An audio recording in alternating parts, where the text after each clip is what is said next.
안녕하십니까? 배팅 부동산 원주역 무실동 아파트 바이 할까요? 리브 할까요? 2부 세영 리첼 브랜드 후짐 진행하도록 하겠습니다.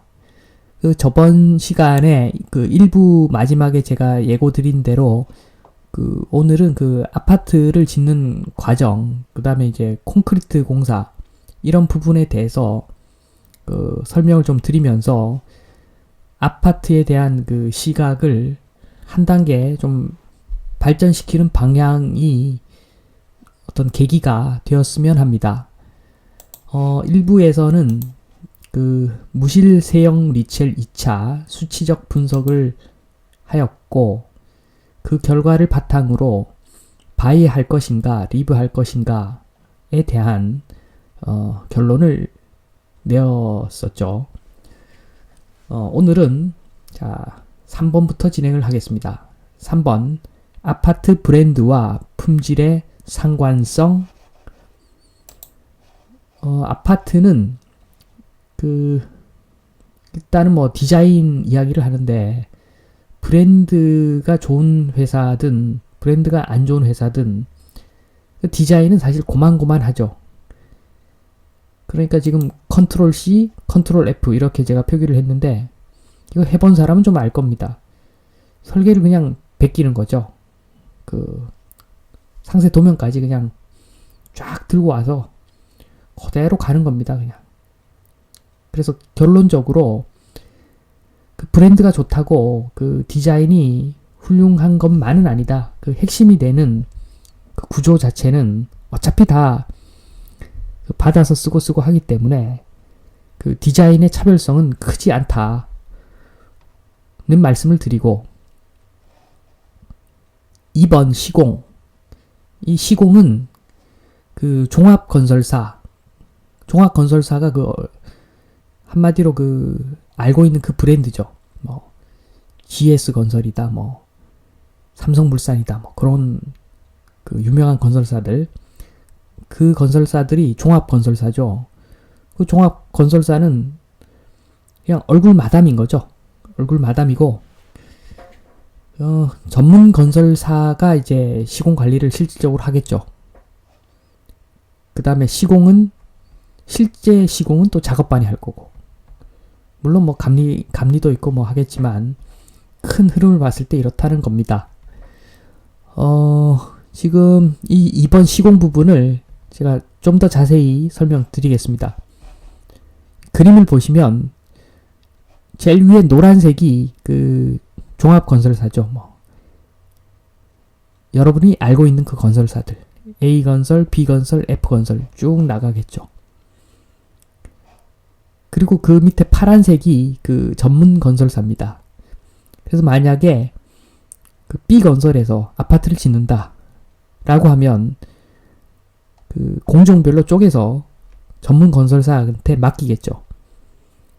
그래서 스몰 A 건설사는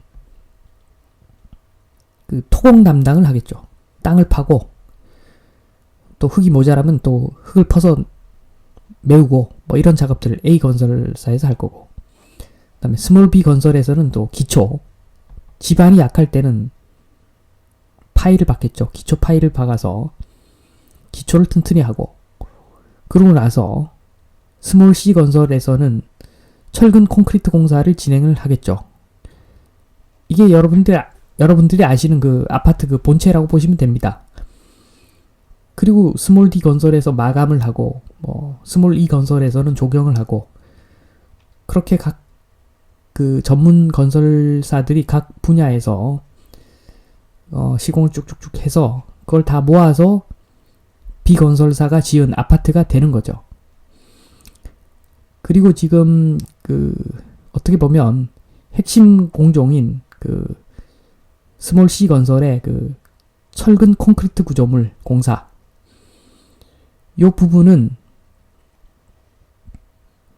요 부분만 한번 따로 놓고 생각을 해보면, 다른 공종도 마찬가지겠지만 이 철근 콘크리트 공사 같은 경우만 딱 놓고 봤을 때 이 C 건설사에서 계약된 팀들이 있을 겁니다. 그러니까 좀 C건설사가 인지도가 좀 있다면 직영팀도 갖고 있겠죠. 아주 잘하는 사람들, 책임감 있는 사람들로 구성된 1팀, 이게 직영팀이죠. 이 사람들은 그 일을 하든 안 하든 C건설에서 월급을 받으면서 있기 때문에 책임감이 강할 수밖에 없겠죠. 잘못되면 속된 말로 잘리니까. 그러니까 1팀은 잘할 겁니다. C건설 자체 보유하고 있는 직영팀 1팀. 그 다음에 뭐 2팀, 3팀, 4팀, 5팀 이렇게는 외부 사람들을 끌어다 쓰겠죠. 그러니까 아파트 한 동 짓는데 얼마 해서 뭐 금액 얼마에 딱 속된 말로 제하도를 주는 거죠. 그렇게 해서 운영하는 팀들이 있을 거고, 이 2팀, 3팀, 4팀, 5팀은 뭐 C건설에서만 일하는 건 아니겠죠. 철근 콘크리트 공사를 전문으로 하는 다른 회사 일도 할 겁니다. 2팀에서 5팀은. 그래서 돈을 잘 주고 일거리를 많이 주는 업체의 일을 가장 열심히 하겠죠. 마찬가지입니다. 이 철근 콘크리트를 하는 전문 건설사도 A건설, B건설, F건설 중에서 일을 가장 많이 주고, 그 다음에 대금이 확실하고 현금 결제 팍팍 해주고, 이런 건설사 일을 최우선으로 열심히 하겠죠. 그래서 제가 이 그림을 보여드리는 이유는 A건설이라고 해서 정말 잘하는 작업팀이 있는 것이 아니라 A건설사든 B건설사든 F건설사든 운때가 잘 맞으면 직영 1팀에서 시공을 해주는 것이고, 운때가 잘 맞지 않으면 뭐 5팀, 6팀, 7팀까지 가는 거고, 그렇다는 이야기죠. 그래서 제가 말씀드리는 것이 종합건설사는 얼굴 마담이고 시공은 작업반이 한다. 이런 내용을 이야기 드렸습니다. 자, 3번 품질 상관성. 브랜드가 좋은 아파트가 브랜드가 좋은 건설사가 관리 잘할 확률은 높겠죠. 시스템이 잘 정비가 되어 있을 거니까. 그렇지만 반드시 품질이 우수하다는 보장은 없습니다. 이 그림을 한번 다시 보시면 지금 만약에 F건설에서 발주한 부산에 있는 아파트 공사를 진행 중인데, 그 공사가 중요해서 C건설사에 있는 직영 1팀이 최고로 우수한 직영 1팀이 그쪽으로 가서 공사를 하고 있다. 그런데 C건설에서 부산 지역에 또 다른 공사를 수주를 받았다. 그러는 와중에 1팀에서 1팀의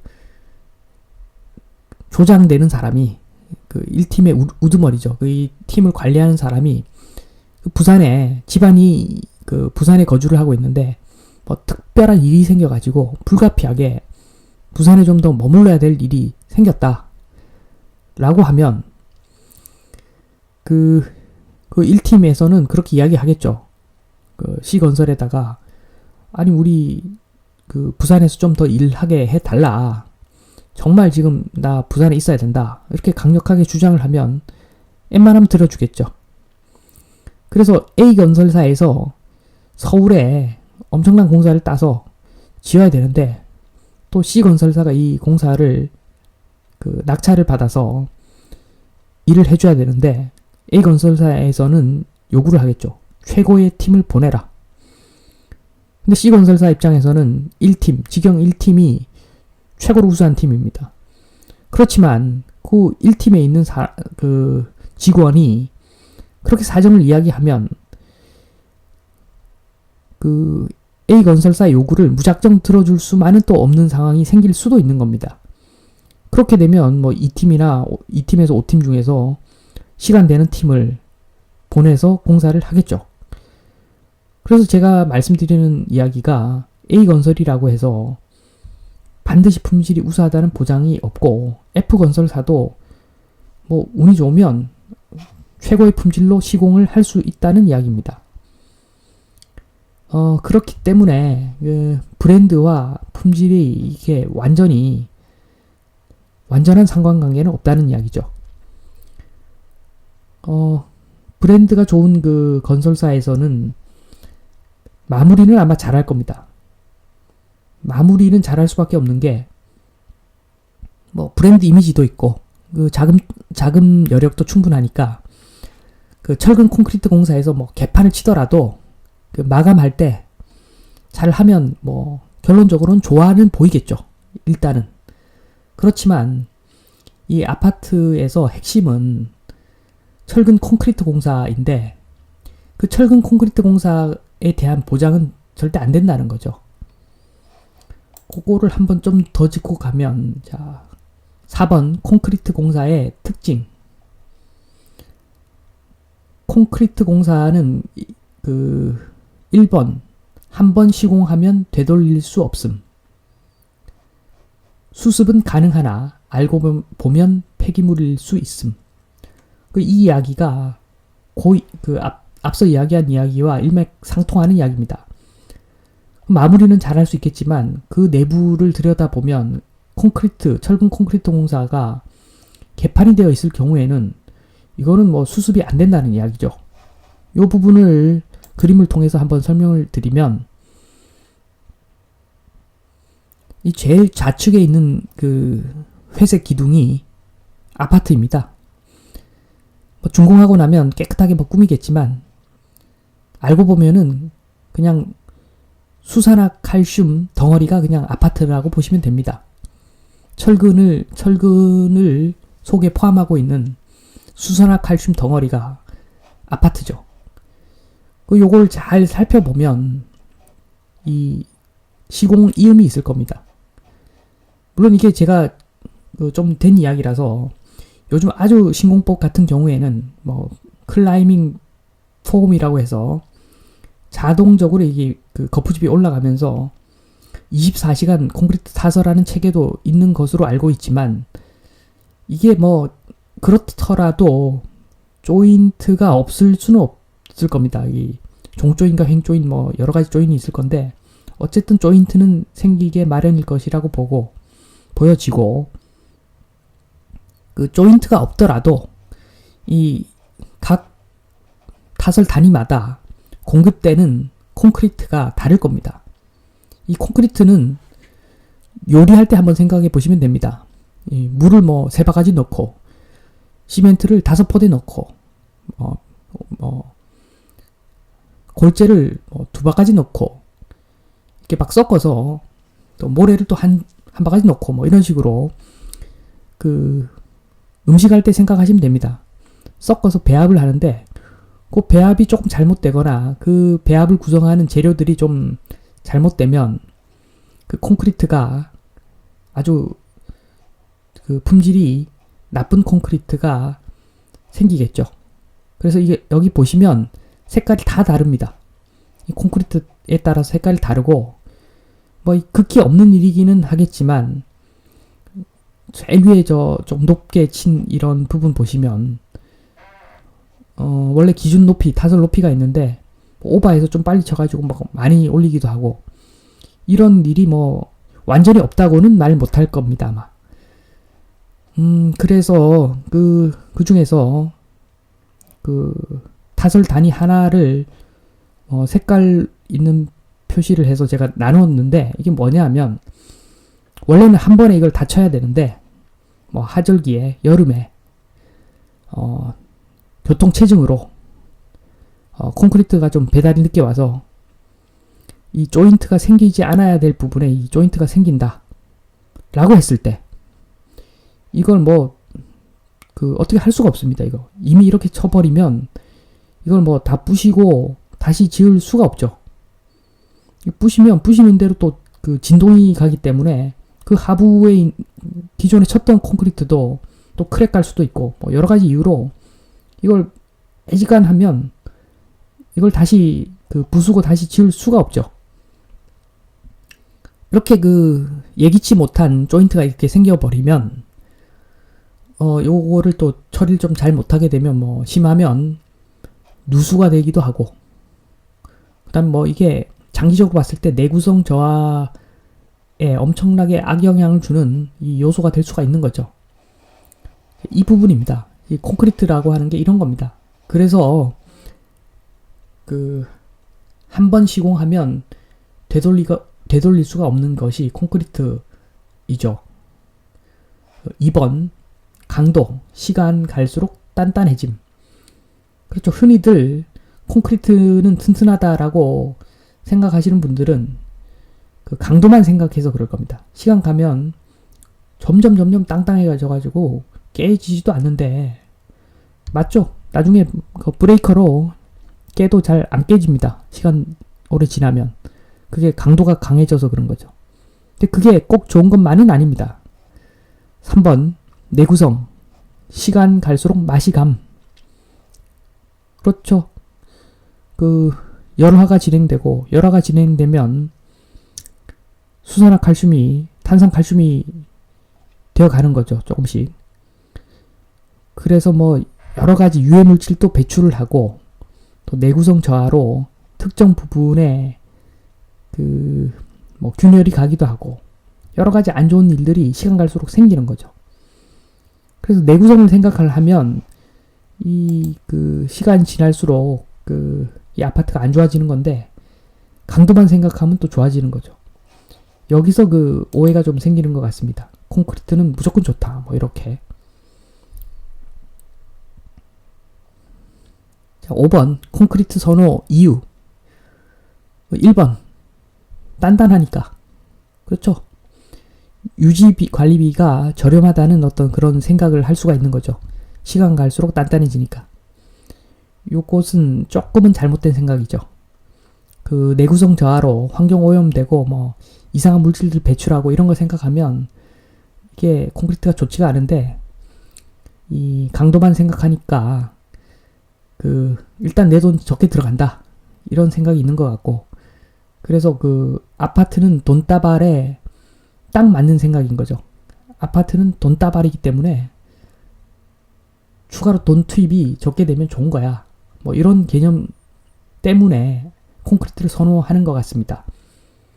2번 아직 먹고 살기 힘들기 때문. 결국에는 이거죠. 뭐 중저소득층 같은 경우에는 이게 불가피한 선택인 거죠.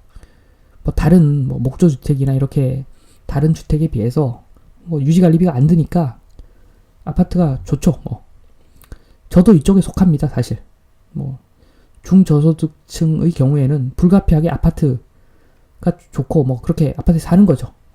돈이 적게 들어가니까. 다음 고소득층.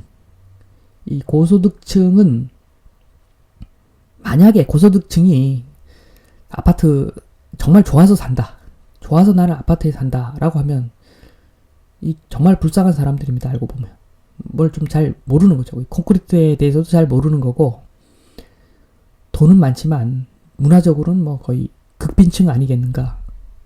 아직까지도 돈이 고픈 거죠. 돈이 많은데도. 그래서 지금 최근에 뭐 우리나라가 뭐 엄청나게 집값이 올라갔는데, 그 보면은 외국 같은 경우에는 제가 알기로는 좀 다르죠. 흔히들 말하는 그 맨션이 아파트죠. 아파트에서 코로나 때문에 너무 좁고 깝깝하고 이러니까 그 단독주택, 마당 있는 주택 수요가 늘면서 지금 뭐 품귀 현상이 생기면서 그런 그 주택에 대한 수요가 폭발하면서 주택이 뭐 작년에 20% 30% 지역에 따라서 많이 뛴 지역은 뭐 20% 30% 뛰었다고 하는데, 맨션 같은 경우에는 뭐 20% 30% 뛸 때 2% 3%밖에 안 뛴 거죠. 그러니까 한마디로 뭐 물가 상승률 정도만큼 올라간 거죠. 맨션 아파트가. 단독주택이 올라갔는데, 우리나라는 좀 특이한 거죠. 코로나인데도 아파트에 대한 소중함이 늘어난 거죠. 이게 참 업자들의 어떤 홍보 효과가 대단한 것 같습니다. 다시 주제로 돌아와서 6번 세영 리첼 브랜드 후짐. 자, 1번 노죠, 노.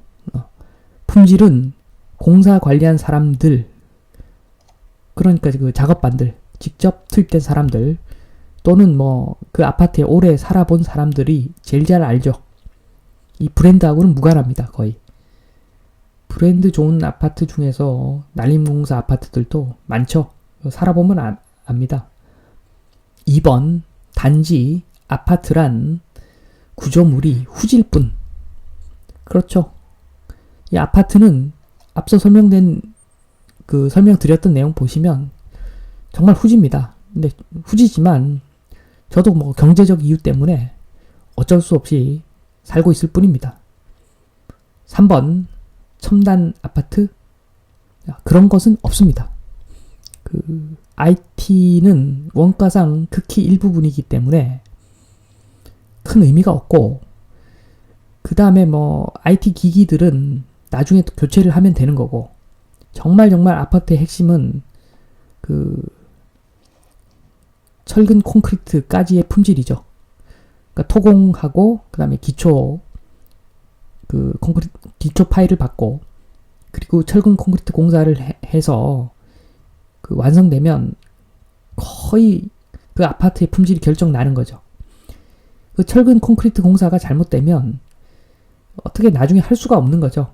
뭐 다시 부시고 다시 지을 수도 없고, 뭐 첨단 IT 기기들이야 그냥 교체하면 되는 건데, 뭐 원가도 크지 않고, 이 철콘, 뭐 기초, 뭐 이런 부분에서 뭐 잘못되면 이건 뭐 아파트가 정말 폐기물 아파트가 되는 거죠. 두고 속을 썩이는 그런 요소가 되어버리는 거죠. 그래서 제가 말씀드리고 싶은 것은 세영 리첼 브랜드 절대 후지지 않습니다. 누가 어떤 마인드로 시공을 했느냐에 따라서 다른 것이기 때문에 브랜드와 아파트 품질은 필연적인 어떤 상관관계, 뭐 무조건적인 상관관계는 없다. 그 말씀을 드립니다. 그리고 오늘 이렇게 말씀을 드린 이유는 아파트를 좀 다른 시각에서도 한번 보면, 결국에는 제가 만약에 장기적으로 거주할 수 있는 주거지를 선택을 한다면 저는 제가 직접 지을 것 같습니다. 제 눈으로 보고서 확인을 하면서 지은 주택, 그런 주택이라면 뭐 몇십 년을 살아도 정말 정을 붙이고 그다음에 추억을 쌓고 그런 주거지가 되지 않을까, 그렇게 생각을 합니다. 그런 측면에서 원주역에 있는 무실동 아파트 같은 경우에는 뭐 불가피하게 주거를 위해서 그냥 어떤 공간에서건 살아야 되니까 경제적 독립을 이룰 때까지 리브한다는 그런 측면에서 접근하셨으면 좋겠습니다. 마치겠습니다.